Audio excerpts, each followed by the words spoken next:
Hi guys, I'm Ashley and today I'm going to be doing a spoiler-free review of Hunted by Meagan Spooner. This is a Beauty and the Beast retelling, a young adult version of it, and it was released earlier this year. And Meagan Spooner is one of the authors of the Starbound trilogy. Her and Amy Kaufman co-wrote it together. And this is her latest novel. Like I said, it's a Beauty and the Beast retelling.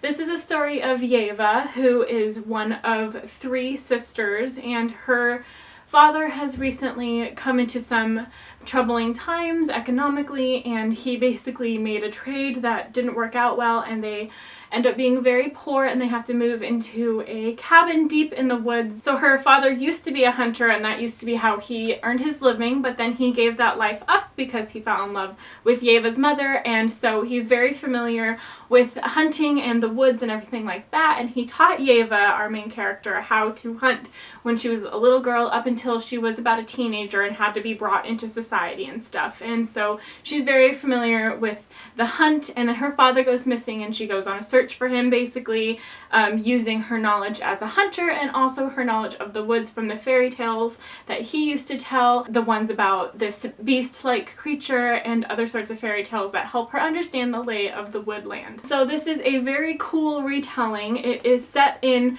like an older Russia type or Slavic nation, and it takes place probably in like some fantastical version of the 1800s, maybe like the late 1800s. There are horses and carriages and cabins and, you know, everything like that. Everything is a very much old world style universe, and it was really cool. I went into this book not expecting a lot out of it. I expected to enjoy it just because it is a Beauty and the Beast retelling, and that is my favorite fairy tale, my favorite Disney movie. So I expected that, you know, enjoyment out of it, but I did not go into it thinking I would love it as much as I did. I ended up giving this book 5 out of 5 stars. This is maybe the third book that I've given 5 stars to this year. I absolutely loved this and highly recommend it if you're looking for a Beauty and the Beast retelling. I do plan on reading Cruel Beauty by Rosamund Hodge this month. It is a book club pick for a Goodreads group I'm a part of called Seize the Book, which is hosted by one of my book friends, Adele. So I'll leave her information and the group's information below. So I plan on reading that book, which is also Beauty and the Beast retelling, and A Court of Thorns and Roses. This one was really good, honestly. It didn't really focus on any sort of young adult or angsty themes. It really focused on the fairy tale and fantasy aspect of it, and it really had a lot of surprising feminist themes. So Yeva doesn't, obviously, like the Beauty that we know from the fairy tale, she doesn't fall under those stereotypical conventional female standards. She is supposedly starting to be brought into society, but she leaves all that life behind when her father disappears so that she can be the hunter and provide for her and her sisters and everything like that. So she does a lot of the traditionally male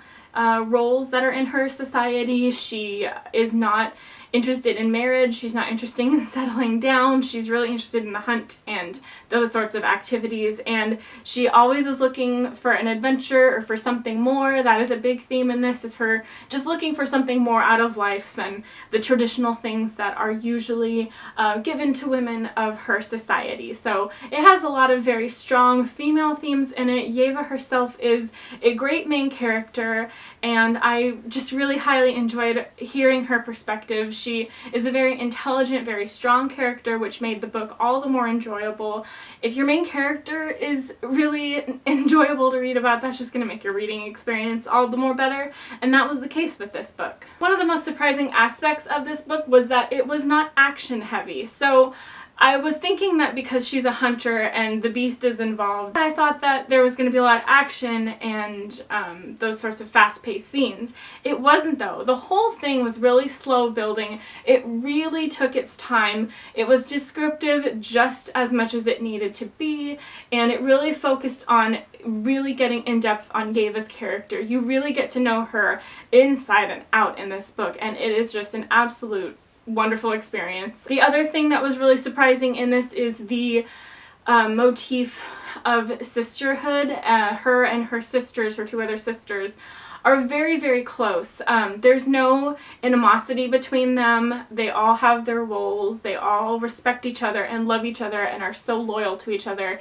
And in the traditional fairy tale, Beauty's two sisters often make fun of her for being different, but really her sisters celebrate her differences, and she's the youngest, so they really kind of baby her sometimes, but they love her, and that is always a theme in this book. That never wavers, and that is just really inspiring and refreshing to read, is that there's no animosity between these girls in any way, even though Yeva's nickname throughout town is Beauty because she's so very beautiful. Even though she's like so beautiful, her sisters don't have any jealousy towards her, and that was just great to read about. But like I said, it wasn't really action heavy, but it did have the romance theme in it, you know, the standard Beauty and the Beast romance theme, but it was different. It was refreshing. I feel like I've used that word a lot in this review, but it just was. The whole thing was refreshing, including the romance. The sort of idea of Stockholm Syndrome that we sort of get in like the Disney version, for example, that really isn't here. She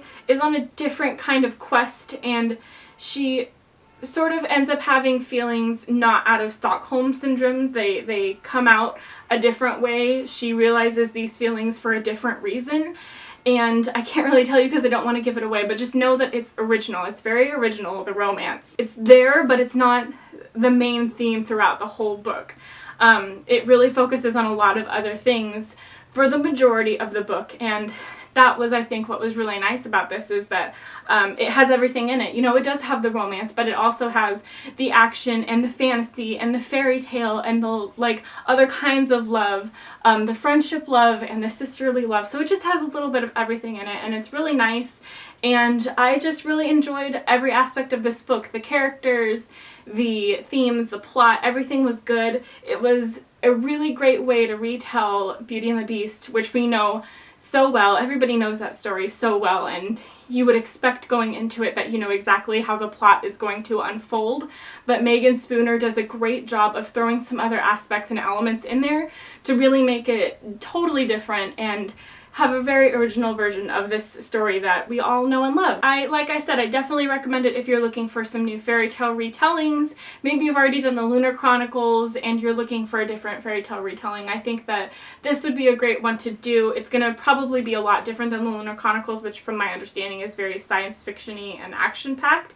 So this is a very different pacing and style and tempo than those books, but it's still very, very well done. Just very, very neat, very clean, and an awesome fairy tale book. It still, while is a retelling and is trying to ground itself as its own story, it still has a lot of fairy tale aspects to it that make it really magical, and it's just very impressive that Meagan Spooner is able to be both magical and good at her craft, basically good at coming up with these really lyrical words that are both well done and magical, and it just was fantastic. I highly recommend it. If you want to know any more about my thoughts about it, feel free to leave a comment below and I'd be happy to talk about it more. If you've read it, also let me know. I am very interested in talking to other people who have read it and getting other opinions. That is it for this video. I hope you guys enjoyed, and I will see you guys in my next video.